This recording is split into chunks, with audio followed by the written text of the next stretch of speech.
네, 오늘은 구원의 기쁜 소식이란 제목으로 함께 은혜를 나누고자 합니다.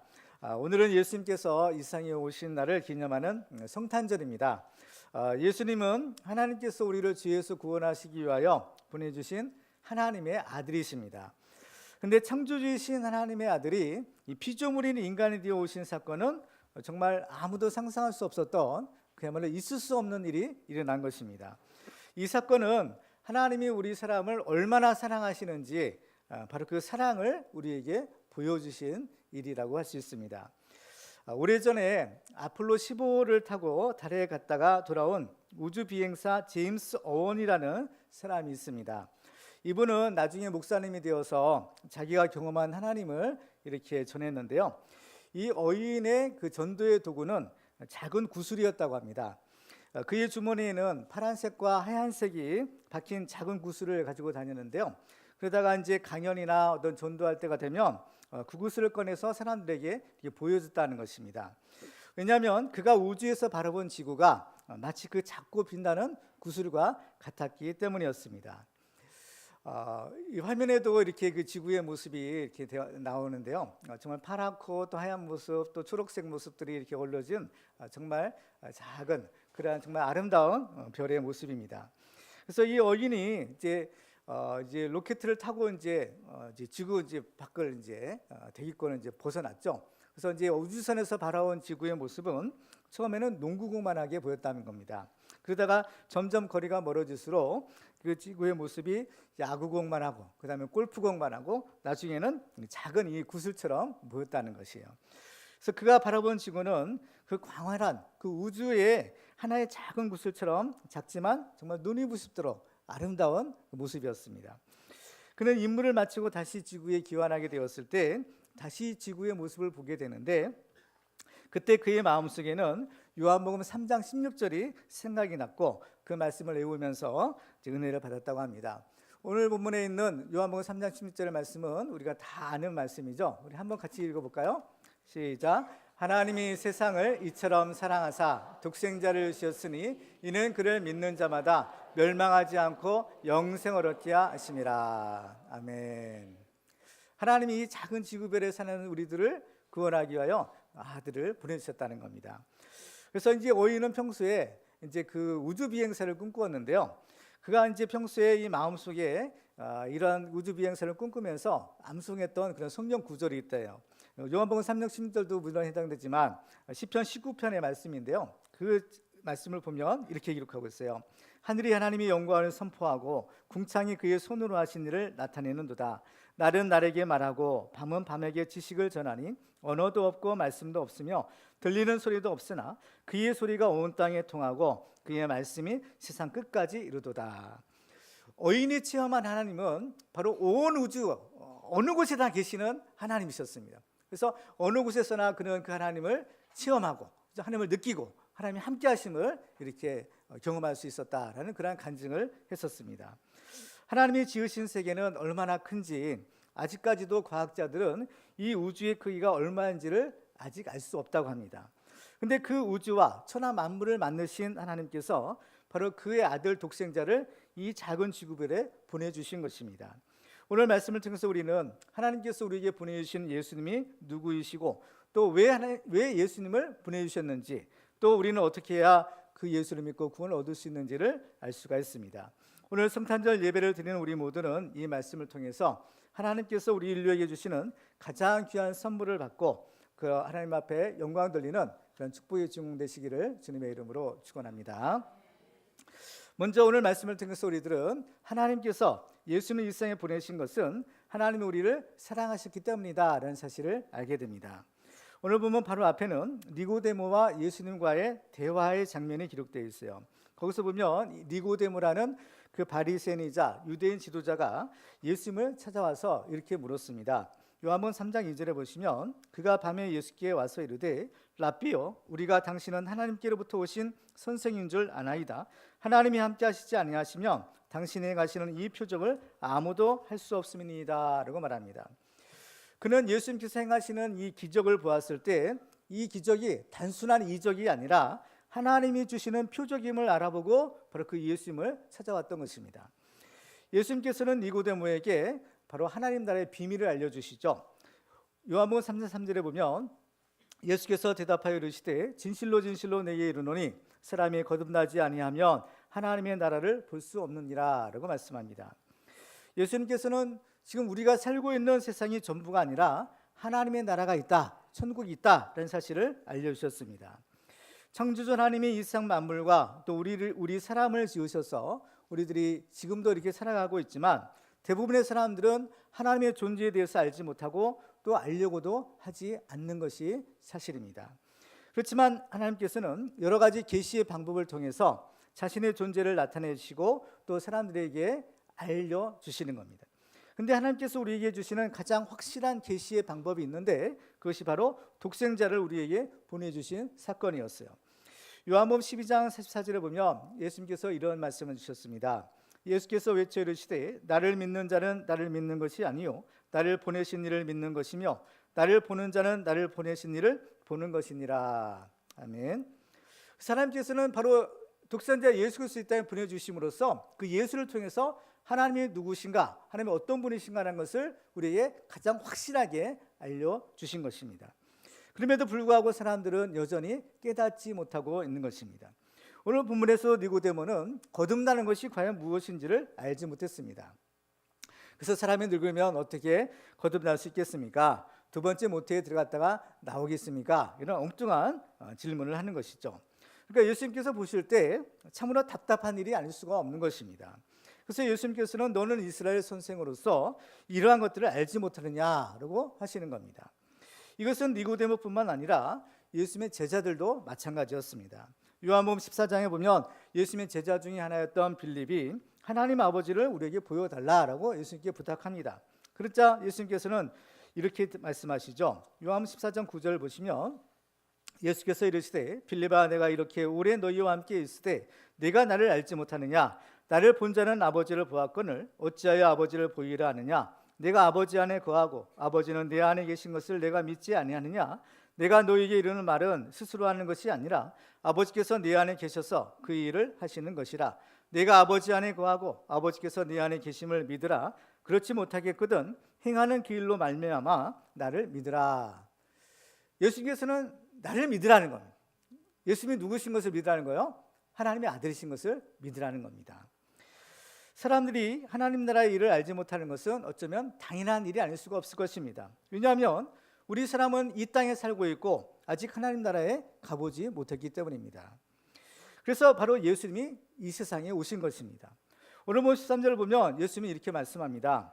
같이 한번 읽어볼까요? 시작.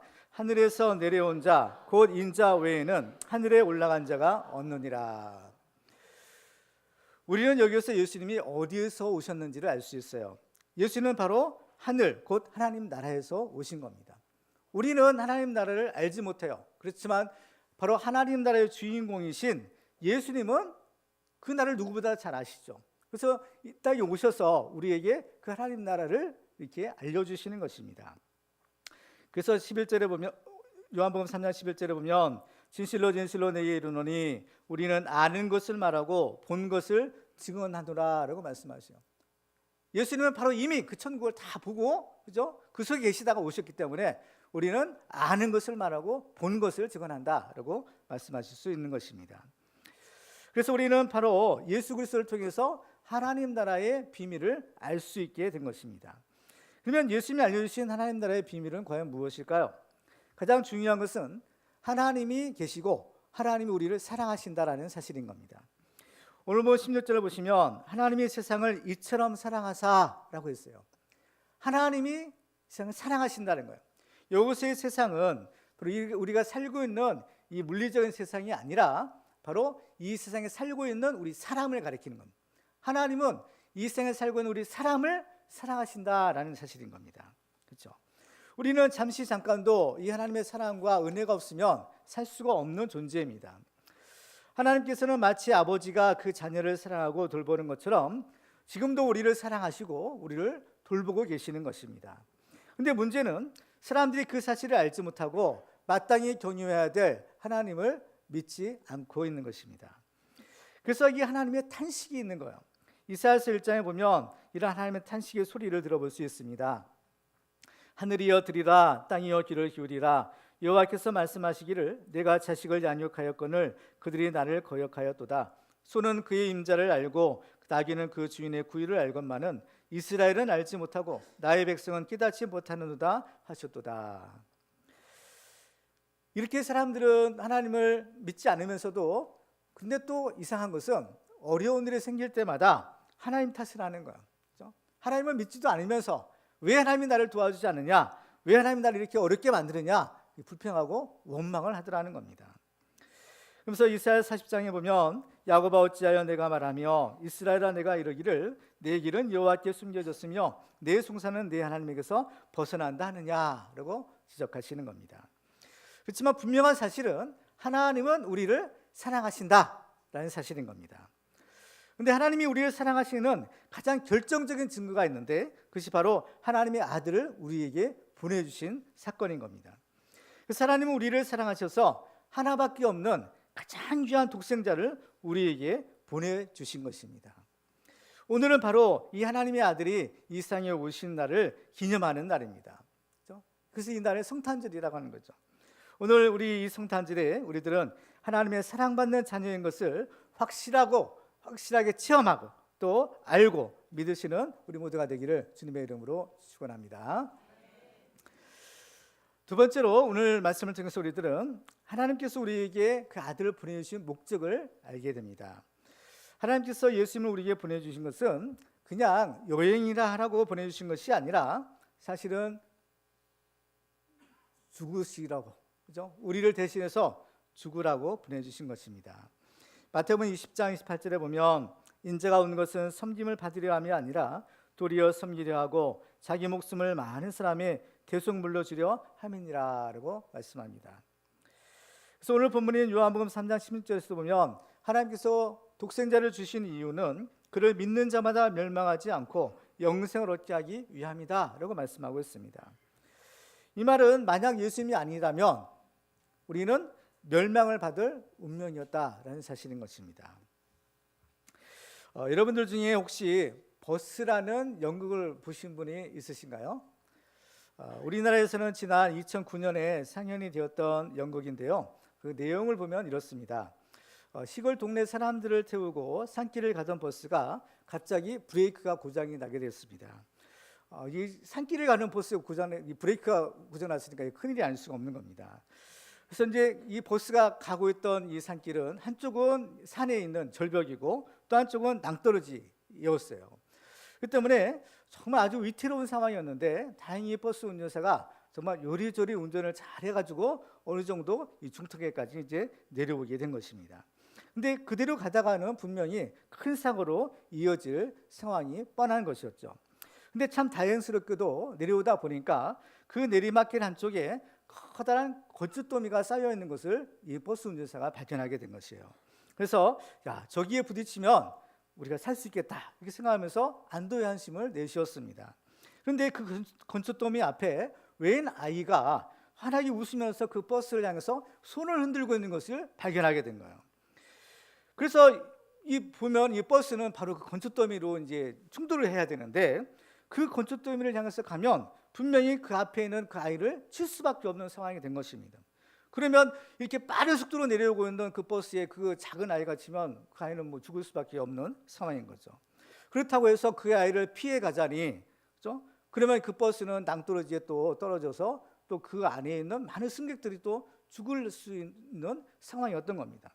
그러니까 이러지도 못하고 저러지도 못하는 그러한 상황에서 이 버스 운전사가 결단을 내려야 돼, 선택을 해야 했던 것입니다. 그래서 결국 이 운전기사는 그 버스 안에 7명의 승객이 타고 있었는데 그 버스 안에 있는 승객들의 목숨을 살리려고 결단을 합니다. 그래서 정말 그 버스가 이 건축더미 앞에 손을 흔들던 아이를 치고 넘어가서 이 건축더미 속에서 이 버스가 드디어 이제 멈추게 된 것입니다.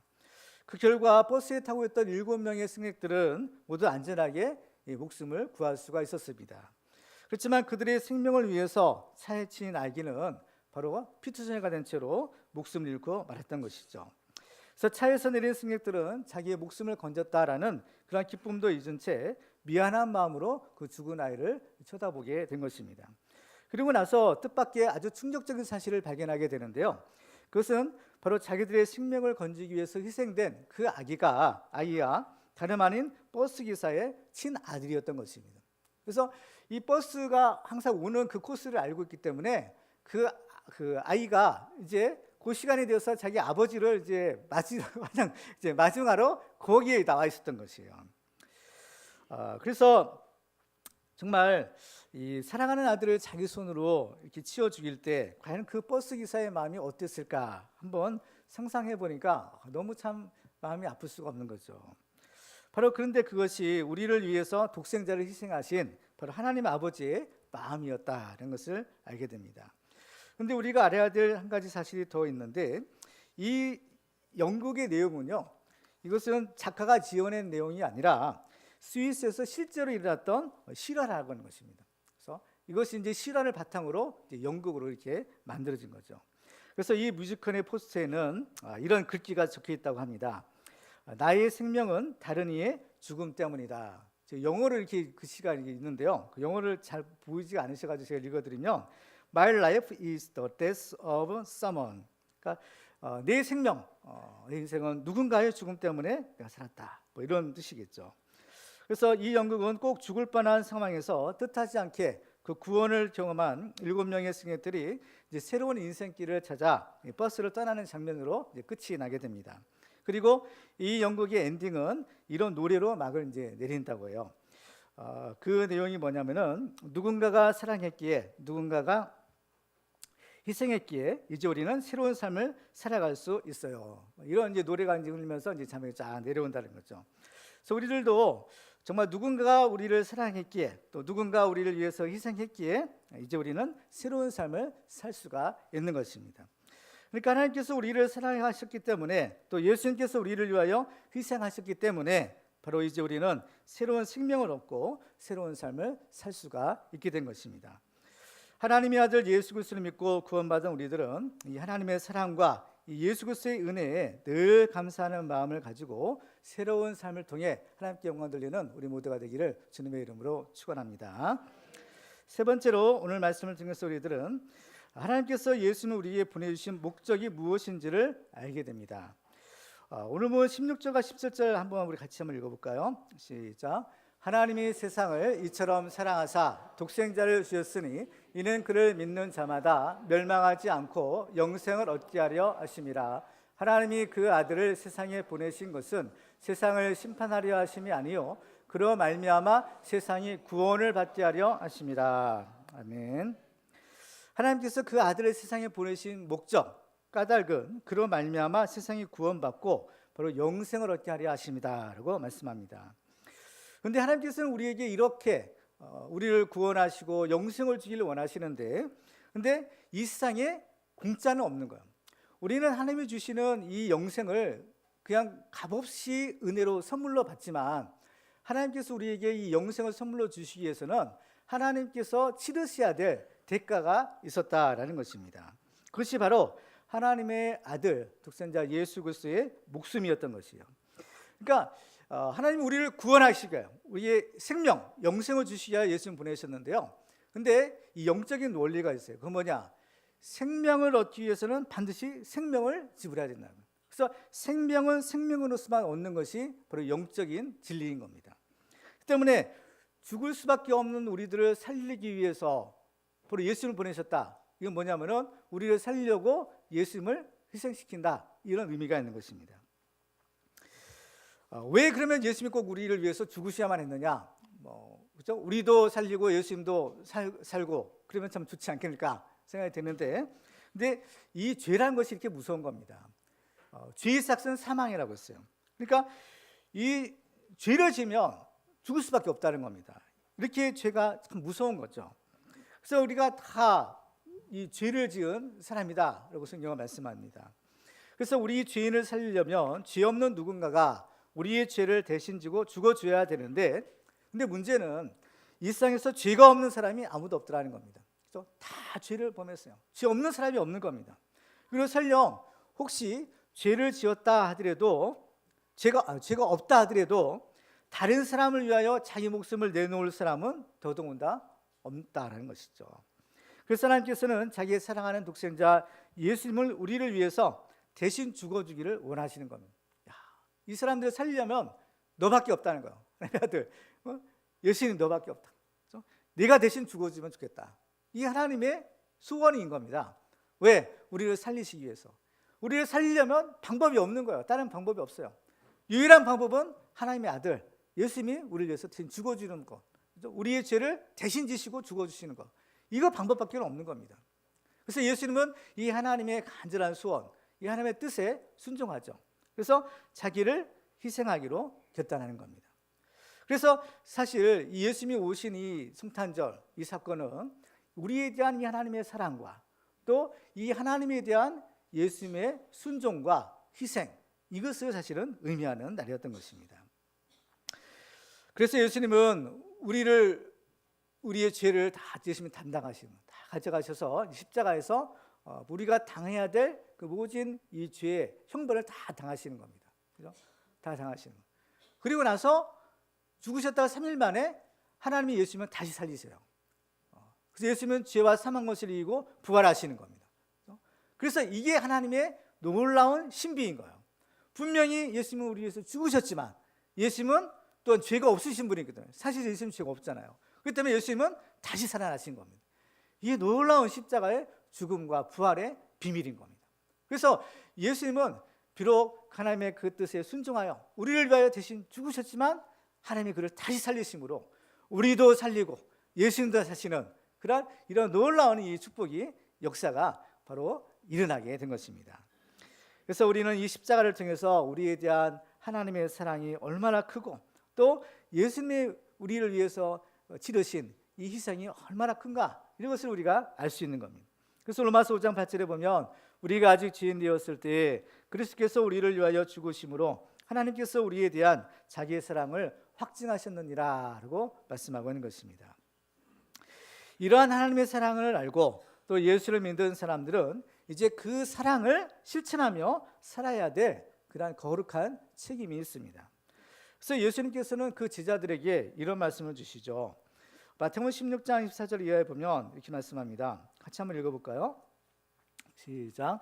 예수께서 제자들에게 이르시되 누구든지 나를 따라오려거든 자기를 부인하고 자기 십자가를 지고 나를 따를 것이니라. 누구든지 제 목숨을 구원하고자 하면 잃을 것이요 누구든지 나를 위하여 제 목숨을 잃으면 찾으리라. 사람이 만일 온 천하를 얻고도 제 목숨을 잃으면 무엇이 유익하리요? 사람이 무엇을 주고 제 목숨과 바꾸겠느냐? 인자가 아버지의 영광으로 그 천사들과 함께 오리니 그때 각 사람이 행한 대로 갚으리라. 아멘.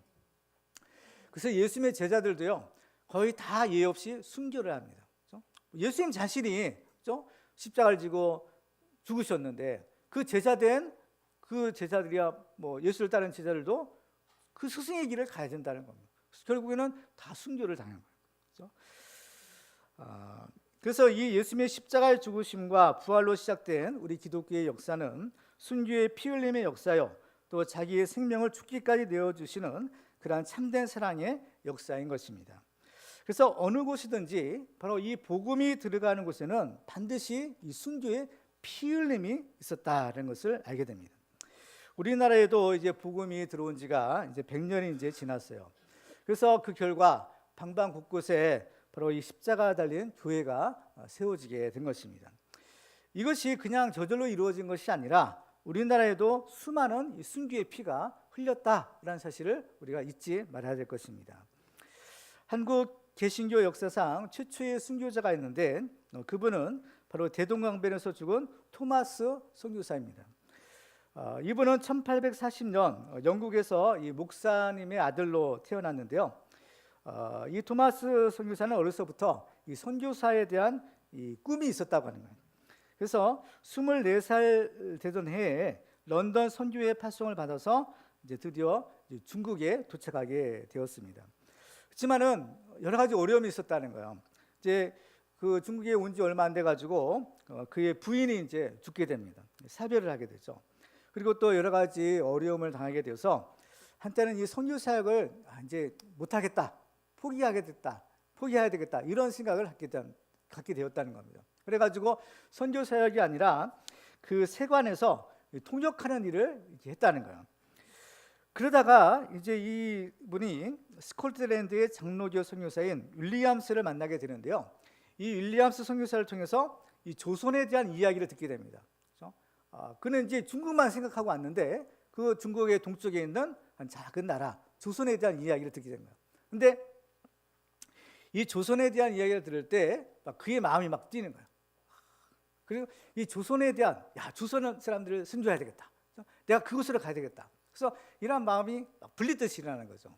그래가지고 이제 새로운 소망을 이제 찾은 거예요. 내가 할 일이 바로 여기 있구나. 그래가지고 거기에 이제 중국에 와 있던 이제 한국 사람들을 만나게 되는데 그때 이제 이미 이제 카톨릭은 개신교보다 좀 먼저 들어왔어요. 그래가지고 카톨릭 신자였던 2명의 한국 사람들을 사귀어서 이제 한국말을 이제 배우는 겁니다. 그래가지고 1865년에 먼저 첫 번째 이제 우리나라를 왔어요. 그래서 배를 타고 이제 서해안으로 오다가 이제 탐사를 이제 했다는 겁니다. 그래가지고 소래 해변까지 왔는데 그만 배가 파산을 당했대요.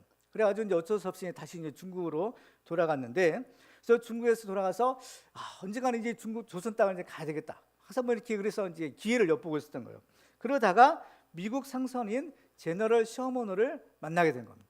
그래서 이 제너럴 셔먼호가 그러지 않아도 이 조선에 가서 이제 장사를 하려고 이제 그런 계획을 세웠는데 통역할 수 있는 사람이 필요한 거예요. 그래서 이제 이 토마스 선교사가 이제 한국말을 배웠잖아요. 그래가지고 이 사람이 이제 제너럴 셔먼호의 통역사로 이제 그 배를 타게 된 겁니다. 그래가지고 이 배가 이제 중국을 떠나서 이제 평양에 대동강변은 이제 강을 따라서 쭉 이제 올라가게 된 거죠. 이제 그런데 역시 우려했던 대로 그 당시에는 이제 우리나라가 시국 정책을 폈었잖아요. 그래가지고 이제 이 제너럴 셔먼호가 와서 우리 송상합시다 하는데 우리 안 된다 돌아가라 뭐 이렇게 하다가 서로 실랑이가 벌어져가지고 싸움이 일어난 거예요. 싸움이 일어났어요. 그래가지고 제너럴 셔먼은 대포를 막 쏘기도 하고, 그러니까 뭐 우리나라 사람들은 뭐 가만히 있나요? 그래가지고 거기다 화공 작전을 핀 겁니다. 불화살 같은 걸 배에 쏴가지고 배가 불이 나게 된 거예요.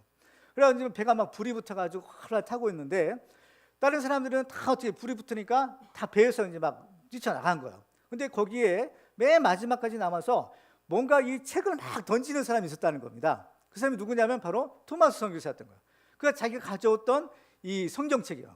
그 성경책을 어떻게 해요? 막 던지는 겁니다. 왜냐하면 거기 그냥 배 있으면 그냥 다 불타버리기 때문에 한 권이라도 더 이제 이 조선 사람들한테 이걸 주려고 거기서 이제 마지막까지 성경책을 막 던지고 마지막 남은 한 권 성경책을 품에 안고 물속에 뛰어들어서 이제 강변으로 이제 헤엄쳐 나왔던 거죠. 근데 이제 헤엄쳐 나왔지만은 어떻게 해요? 이제 곧 죽을 목숨인 겁니다. 그렇죠? 이제 서로 싸움이 벌어졌으니까 죽는 거예요. 그래가지고 이제 이 포로로 잡힌 이 토마스 선교사가 이제 죽음을 당하게 되는데 바로 그때 이제 이 토마스 선교사를 이제 사형 집행을 하는 사람이 누구냐면 박충권이라는 사람이었다는 거예요. 그래서 이 박충권이 칼을 탁 뽑아들고 이 토마스 선교사를 치려고 할 때 토마스 선교사가 그 가슴에 품고 있었던 하나 남은 그 성경책을 다 꺼내가지고 박충권한테 딱 드렸다는 거, 받았다는 거. 그리고 나서 이제 순교를 당한 거죠. 이때 그의 나이가 27살이었다고 합니다. 정말 어쩌면 이 토마스 선교사는 정말 어쩌면 제대로 선교 한번 해보지 못하고, 그죠? 제대로 이제 조선 땅 밟아보지 못하고 그냥 배에서 내리자마자 이제 피 흘리는 순교를 당하게 된 거죠.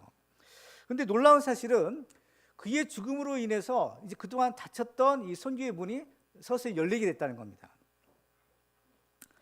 그래가지고 그때 이제 이 토마스 선교사가 던져준 성경책을 여러 사람들이 주워갔는데요. 근데 그때 이제 이 토마스 선교사가 이제 전해준 박충권이라는 사람이요, 나중에는 평양교회 장로님이 됐다는 겁니다. 그리고 이 성경책을 뜯어가지고요, 벽지 도배지로 이렇게 발견한 사람이 있었는데 그 사람이 이제 영문주사 박영식이라는 사람입니다. 그 사람이 이제 뭐 책을 받긴 받았는데, 그죠? 자기는 뭐 읽어보지도 못하고 거기 종이로 돼 있으니까 그걸 찢어가지고 그 옛날에는 그 투담 이제 벽을 있잖아요. 거기다 이제 도배 같이 이렇게 발라놓은 거예요, 벽지에다. 그래가지고 그 집이 어떻게 나중에는 이 널다리 교회 이제 예배당이 됐다는 겁니다. 그래서 그 집에 이제 박영식 집에 이제 놀러 온 사람들이 어떻게 이제 누워가지고 이렇게 하늘 천장을 쳐다보니까 웬 글씨가 새겨진 막 이 종이들이 막 있는 거예요. 그래서 가만히 읽다 보니까 거기가 이제 성경책인 거예요. 그래서 거기서 이제 이 사람이 또 믿음이 생겨가지고 예수 믿는 사람들이 생기고 뭐 이런 놀라운 그다음에 역사들이 일어나게 된 것입니다. 그러니까 토마스 선교사는 뭐 제대로 뭐 이렇게 뭐 복음 전해본 것도 아니에요. 그냥 와서 그냥 성경책이나 던져주고 그냥 죽었는데 그 열매들이 이렇게 놀라운 이런 선교 열매들이 맺혔다라는 그러한 실화, 그죠? 우리 선교의 역사가 있는 거죠. 근데 이런 일들이 먼 옛날에만 있었던 것이 아니라 아주 최근에도 이런 일이 종종 일어나고 있다라는 사실을 알게 돼요. 예를 들면 1956년도에 미국 전역을 아주 충격으로 몰아넣은 사건이 있었는데요. 그것은 미국의 명문 휘튼 대학 출신인 짐 엘리엇에 관한 이야기인 겁니다. 짐 엘리엇이라는 사람은 어려서부터 글도 잘 썼고 또 이 사람이 이제 성경도 아주 잘 가르치는 사람이었다고요. 그래서 이제 학교에 다닐 때는 레슬링 이제 운동을 했는데 레슬링 챔피언도 했다는 겁니다. 그래서 휘튼 대학을 졸업할 때 수석으로 학교를 졸업했다고요. 그래서 이제 많은 친구들은 이제 워낙 재능이 이제 탁월하니까 이 엘리엇이 미국에서 아주 성공적인 목사님이 될 거다 이렇게 생각을 했다는 겁니다. 그런데 이러한 그 주변의 친구들의 어떤 그런 예상과는 달리 이 엘리엇이 미국에서 목회를 하는 것이 아니라 저기 에콰도르를 가게 돼요. 왜냐하면은 이제 그 이 짐 엘리엇이 자기 진료를 놓고 이제 하나님 앞에 기도를 할 때 이 하나님께서 이 남아메리카에 대한 그 마음을 이제 주셨다는 겁니다. 그러면서 왜 어떤 사람은 복음을 한 번도 듣지 못하는데 다른 사람들은 2번씩 들어야 합니까? 이런 마음을 자꾸 줬다는 거예요. 그렇죠? 어떤 사람은 이 복음을 한 번도 들어보지 못한 사람이 있는데 왜 이 미국 같은 경우는 어때요? 우리나라도 이제 마찬가지 상황이 됐지만 매주 어떻게 하나님의 말씀 듣고 또 어떻게 보면 또 매일 하나님의 말씀을 들을 수 있는 그러한 시대가 아니겠어요? 그런데 왜 그런데 복음을 한 번도 들지 못한 사람들이 있어야 되냐? 그래가지고 이 마음을 주셔가지고 이제 에콰도르로 이제 선교로 이제 떠나게 된 겁니다. 그래가지고 이제 그 약혼자인 엘리자베스와 함께 이제 그 에콰도르로 가서 이제 선교 사역을 하는데 이제 거기서 이제 1953년도에 이제 두 사람이 결혼을 또 하게 됩니다. 그래서 이제 이 에콰도르에서 가서 이렇게 일하다가 보니까 거기에 있는 그 선교사들을 통해서 어떤 그 부족에 관한 이야기를 듣게 되는데요. 그 부족이 아우카 부족이라는 이 부족에 대해서 이제 이 얘기를 들었어요. 근데 이 아우카 부족은 여기는 아무도 가보지 않은, 왜냐하면 이 아우카 부족은 식인종이었던 거예요. 식인종 부족. 그러니까 이 사람들은 어떤 외부 사람들이 오면은 잡아먹는 겁니다. 그리고 이 사람들은 워낙 난폭해가지고 자기 종족들 사이에도요 서로 막 싸워요. 서로 싸워가지고 그 중에 한 60%가 자기들끼리 싸워서 죽기도 하는 그런 아주 정말 흉악하고도 누구도 거기에 갈 수 없는, 감히 갈 수 없는 그런 부족이라는 거예요. 근데 이 아우카 부족에 관한 이야기 들었을 때 이 짐 엘리엇이 거기 가야 되겠구나. 그래서 하나님께서 나를 거기에 보내시려 합니다. 이런 생각을 가지고요 준비를 하는 겁니다. 그래서 이제 그 1955년도에 이 자기 이제 동역자 선교사인 그 네이트 세인트라는 이제 선교사가 있어요. 이분은 이제 비행기를 조종할 수 있었는데, 근데 이분 이제 왜냐하면 이 아우카족이 어디 있는지를 모르는 겁니다. 소문은 들었는데 정확하게 이 사람들이 어디 있는지를 모르는 거야. 그래가지고 이제 비행기를 타고 다니면서 이 아우카 부족이 어디 있는지를 이제 막 주사하러 다니는 거야. 그러다가 드디어 이 부족이 살고 있는 지역을 발견하게 된 거예요. 그래서 이제 그 다음 달부터 엘리엇과 이제 동교 선교사들이 바로 그들에게 이제 선물을 주기 시작하는 겁니다. 이제 비행기를 타고 이제 가니까 비행기를 타고 가면서 그 부족인데 막 이제 선물을 이제 떨어뜨려 주는 거예요. 떨어뜨리는 겁니다. 그래서 이제는 이제 그런 일을 하고 나서 이제 이 짐 엘리엇과 또 이제 나머지 5명의 이제 젊은이들이 이제 직접 우리가 이제 가야 되겠다. 그래가지고 이제 그 비행기를 타고 그 마을로 이제 가는 겁니다. 근데 이제 경비행기를 타고 이제 가는데요. 해변에 내려요. 그래서 해변가에 텐트를 치고 이제 아우카족에게 복음을 전하는 준비를 이제 했던 겁니다. 근데 그 선교사들이 이제 그쪽 아우카 부족으로 이제 간 지가 닷새가 됐는데도 아무 소식이 없는 거예요. 그래가지고 이상하다. 그래가지고 이제 선교 본부에서는 어떻게 됐는지 알아보자 해가지고 이제 또 비행기를 또 보내는 겁니다. 그래서 이제 정말 이제 두 번째 이제 간 그 비행기를 타고 갔던 헬리콥터하고 이제 비행기를 타고 갔던 사람들이 가서 보니까 그 선교사들이 이제 머물렀던 그 해변가에 좀 그 사람이 죽어 있는 거예요. 그래가지고 창에 찔리고 뭐 도끼 같은 데 맞고 그래서 아주 처참한 모습으로 죽어 있는 그 강변에 너울러 이제 흩어져 있는 선교사들의 시신을 이제 수습하게 된 겁니다.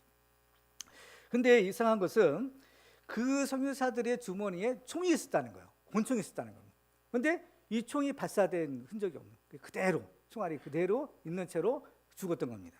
그렇죠? 그래서 이들의 이야기를 영화로 만든 것이 있는데요. 그 영화 제목이 창끝이라는 영화입니다. 저기 이제 그 포스터가 나오는데요. 우리나라에서도 이제 얼마 전에 이제 상영이 된 것 같아요. 근데 이제 이 영화에서 보면요, 이 선교사의 아들이 그 선교지로 떠나는 그 아버지한테 이런 질문을 던지는 장면이 나와요. 이 아들이, 어린 아들이 뭐라고 하는가 하면, 아빠, 만일 저들이 공격하면 방어하실 건가요? 총을 쏘실 건가요? 그때 이 선교사가 그 아들에게 이런 얘기를 합니다. 우리는 총을 쏠 수 없단다. 그들은 천국에 들어갈 준비가 되어 있지 않잖니. 우리는 준비되어 있지만. 그렇죠? 물론 이제 총을 가지고 가지만 이걸 그 사람들을 쏘려고 가져온 것이 아니었다, 그런 것을 알게 됩니다. 그래서 그 당시에 이제 그 미국의 라이프지와 타임지는 이 사실을 보도하면서 아주 분노한 기사를 쓰게 됩니다. 그래서 당시 라이프지는 이 사건을 무려 10페이지에 걸쳐서 이걸 아주 자세하게 다루었는데, 그때의 기사의 내용을 보면 그들은 부인들과 인디언 사역을 하면서 아우카족을 알게 되었다. 아우카족은 수백 년 동안 외부인들을 모두 다 죽여왔다. 다른 인디언들은 그들을 두려워했으나 선교사들은 아우카족에게 가기로 결심했다. 이 얼마나 불필요한 낭비인가. 영어로 보면 water waste라는 그러한 이런 기사를 실었다는 겁니다.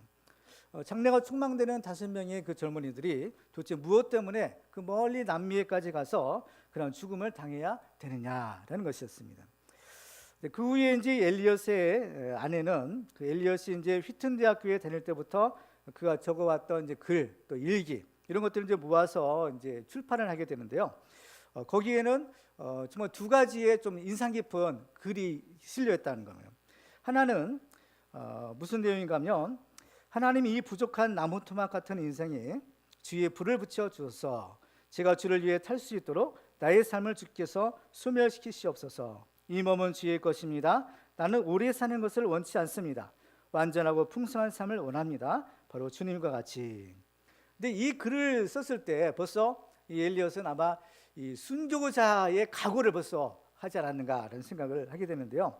이 글을 적었을 때의 나이가 19살, 대학교 2학년 때 이 글을 썼다는 겁니다. 그리고 이제 또 한 가지 글은, 영원한 것을 얻기 위해 영원하지 않는 것을 버리는 자는 바보가 아니다. 또 이런 일기장에 이런 글씨기도 있었다는 거죠. 29살에 정말 이 한참 나이에 정말 보면 어떻게 보면 이분들도 토마스 선교사처럼 뭐 제대로 뭐 선교사역 해보지도 못하고 그냥 거기서 그냥 죽임을 당하고 말았는데요. 근데 이 이야기는 이것으로 끝나는 것이 아닌 겁니다. 이 젊은 선교사들의 아내 5명이 이제 이 남편들이 하지 못했던, 하려고 했다 죽었던 그 일을 하려고 나선 거예요. 그래서 그 당시 1~2살밖에 안 되는 어린 아이들을 안고 그 남편이 순교한 그 부족을 찾아가게 됩니다. 그래서 우리 남편들이 못다한 일들을 이제 우리가 마저 해야 되겠다. 그래서 이제 이러한 각오로 이제 그 아우카족을 이제 다시 찾아 나선 것이죠. 그래서 이제 이 짐의 아내였던 엘리자베스 엘리엇은 1년 동안 간호사 훈련을 받았다는 겁니다. 그래서 그 부족에 가서 뭔가 도와줘야 되는데 내가 그들에서 뭘 도와줄까? 그래가지고 간호사 이제 훈련을 받았다는 거예요. 그리고 이제 그들이 갔는데 죽을 줄 알고 간 거예요, 사실은. 왜냐하면 외부인들은 다 죽였기 때문에. 죽을 줄 알고 갔는데 이상하게 죽이지 않더라는 겁니다. 왜냐하면 나중에 알고 보니까 이 아우카족은 그래도 용맹한, 자기들 나름대로는 용맹을 신성한 그 의무를 알고 있어가지고 여자들 죽이는 것은 이건 남자가 할 일 아니다. 그래가지고 여자들은 또 죽이지 않는다는 겁니다. 그래가지고 죽을 줄 알고 갔는데 잘 죽지 않고, 그래서 그 아우카 부족과 함께 살게 된 거예요. 그래가지고 이 사람들이, 이 여자들이, 부인들이 자기 아이들 데리고 이제 가서 아우카 부족들하고 같이 사는 겁니다. 살면서 이제 또 그들을 도와주는 그 일을 하게 된 것이죠. 그래서 이제 이 엘리자벳 같은 경우에는요, 이제 보면은 이제 거기에 그 아우카족과 함께 무려 30년 이상을 거기 살았다는 거예요. 그래서 결국 이제 죽음도 거기서 이제 죽게 되고, 이제 그 장례도 이제 거기서 치르게 되는데, 이제 이렇게 한참 이제 봉사를 하다가 그 아홉 가족의 추장이죠. 추장이 어느 날 짐 엘리엇의 이제 부인인 엘리자베스에게 물었다는 겁니다. 당신은 도대체 누구이고 우리를 위해서 이렇게 애써 주시는, 수고를 하는 이유가 뭡니까? 그러니까 이 엘리자베스 이렇게 얘기를 했다는 거예요. 나는 5년 전에 당신들이 죽인 그 남자의 아내입니다. 바로 하나님의 사랑 때문에 여기에 오게 됐습니다. 라고 얘기했다는 거예요. 그러니까 이 말을 들은 이 아홉 가족의 이제 추장, 그리고 또 사람들이 다 감동을 받게 된 겁니다. 그래서 이제 그 예수님을 이제 믿게 된 것이죠. 그래서 이제 그 당시 아홉 가족의 이제 추장이었던 사람이 빌리그레암 목사님이 이제 설교하는 그 예배 시간에 간증을 했는데요. 이런 얘기를 했다는 거예요. 우리들은 그분들에게서 복음을 받고 하나님을 믿게 되었습니다. 그 젊은이들의 희생이 아니었다면 우리는 아직도 그렇게 살고 있었을 것입니다. 그분들의 죽음으로 인해 우리들은 빛을 보게 되었습니다. 우리도 오래 살기를 원치 않습니다. 주님처럼 그들처럼 살기를 원합니다. 그렇죠? 이런 간증을 했다는 거죠. 그러니까 29살의 그 나이에 그토록 간절히 바랐고 또 사랑했던 아우카 부족에게 비록 그들 자신은 복음을 전하지 못했지만 바로 그들의 이 순교의 피, 이것이 이런 엄청난 이제 열매를 맺게 되는데요.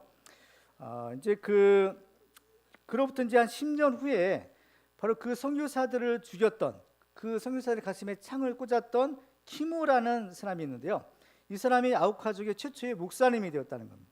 그래서 이제 이 목사님이 되어서 이제 목회를 하는데, 이제 그 선교사들의 이제 미망인들이잖아요. 그 부부인들이 이제 애들을 데리고 이제 갔는데, 바로 그 목사님이, 그 아홉 가족 그 키모 목사님이 그 선교사들 그 자녀들한테 세례를 주게 됩니다. 그 선교사 자녀들한테 세례를 주는 그런 일이 있었다는 겁니다. 그리고 이제 그 선교사들이 죽은 지 36년이 지난 1992년 6월 11일에는요, 그 와오라니 그 마을에서 아주 감격적인 신약 성경 봉헌 예배가 드려졌다는 겁니다. 근데 그 부족의 말로 신약 성경이 번역이 된 거예요. 그래서 이 신약 성경 봉헌 예배를 드리는데, 그때 이제 이 와오라니 기독교 지도자가 그 와오라니어로 번역된 신약 성경을 읽고 또 그 예배를 이렇게 같이 드렸다고 이제 기록에 남아 있습니다. 그래서 예배에 참석했던 와오라니 기독교인들 가운데 75명이 참석했는데, 예배에는 그 3명이 그 5명의 선교사들을 살해했던 사람들이었다는 겁니다. 그 사람들이 지금 현재 그 교회 담임 목사님, 또 교회 장로님, 또 이렇게 지도자로 활동을 하고 있답니다. 그래서 짐 엘리엇과 그 동료들이 살해당한 지가 이제 수십 년이 지난 후에 그 정글 부족이죠. 그 아마존 그 정글에는 수백 개의 교회가 세워지고 또 그 엘리엇이 죽고 나서 이제 그 유복자예요, 그죠?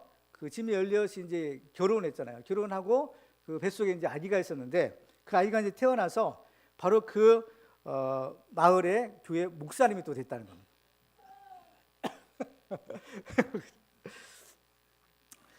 그래서 지금 이제 그 엘리엇 선교사는 이제 죽었지만 그 이제 그 이후에 놀라운 이제 선교의 역사가 계속되고 있다는 것을 알게 됩니다. 세상에서 가장 큰 고통은 사랑하는 사람을 잃은 고통이라고 합니다. 하지만 사랑하는 남편을 이렇게 비참하게 잃어야만 했던 엘리자베스 엘리엇은 그 남편의 죽음을 헛되이 하지 않을 그 하나님을 바라본 것입니다. 그래서 그 하나님의 사랑 때문에 바로 그들을 용서하고 또 그 사랑으로 사랑할 수 있게 된 것이죠. 그래서 바로 그 사랑으로 바로 그들을 구원하고 그들을 변화시킬 수 있는 삶을 살게 된 것입니다. 말씀을 읽겠습니다. 오늘은 우리를 죄에서 구원하시고 또 우리 영생을 주시기 위하여 바로 예수님이 이 땅에 오신 날입니다. 우리는 이 예수님의 십자가 일생을 통해서 죄사함과 또 하나님 주시는 영생을 얻을 수 있는 것입니다. 그렇기 때문에 이 날은 정말 우리가 가장 기쁘고 또 즐거워해야 될 날입니다. 이제 우리들은 하나님의 사랑받는 자녀요 또 구원받는 자로서 주님의 그 기대에 어긋나지 않는 삶을 통해 바로 주님의 십자가의 죽으심을 헛되이 하지 않고 하나님께 영광만 돌리는 그런 축복의 증언들이 다 되시기를 주님의 이름으로 축원합니다. 기도하겠습니다.